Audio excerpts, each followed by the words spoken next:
वैश्विक ऊष्मक के फलस्वरूप निम्नलिखित में किसकी बारंबारता और प्रचंडता बढ़ रही है?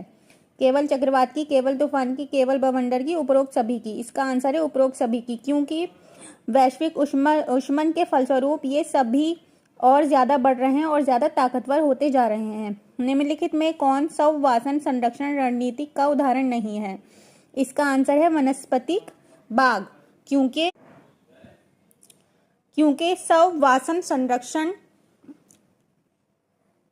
का मतलब होता है किसी प्रजाति को उसकी प्राकृतिक आवास में ही संरक्षण करना। बोटैनिकल गार्डन यानी कि वनस्पतिक बाग एक कृत्रिम संरक्षित स्थान होता है जहां पौधों को उनके प्राकृतिक आवास से बाहर संरक्षित किया जाता है।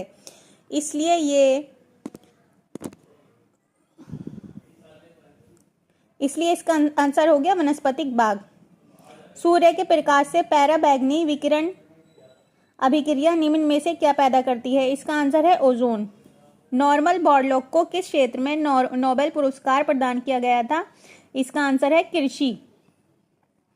निम्नलिखित युग्मों में कौन सही सुमेलित नहीं है? ओजोन परत।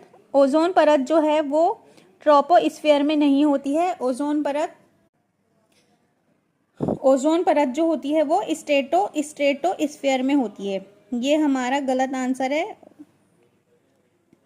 ओजोन परत होती है स्ट्रेटोस्फीयर में।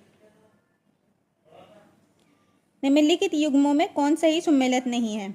बांदीपुर राष्ट्रीय उद्यान कर्नाटक में है। मानव वन्य जीवन अभयारण्य असम में है। पेरियार वन्य जीव अभयारण्य केरल में है। लेकिन सिमलीपाल राष्ट्रीय उद्यान मध्य प्रदेश में नहीं है, ये उड़ीसा में है। और ये एक सींग वाले गैंडे के लिए बहुत प्रसिद्ध है।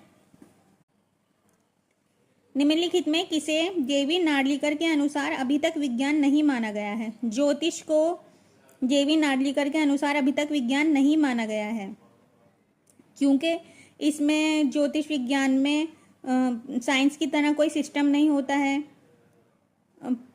प्रूफ करने के लिए कोई चीज़ नहीं होती है, इसलिए ज्योतिष को नहीं माना गया है। और बाकी खगोलिकी, ब्रह्मांडिकी और नैनो प्रौद्योगिकी जो है वो जेवी नार्लिकर के अनुसार ये सब विज्ञान की श्रेणी में आते हैं। निम्नलिखित में किसका आविष्कार विल्हेल्म रोजेंट द्वारा किया गया है? एक्सरे मशीन का आविष्कार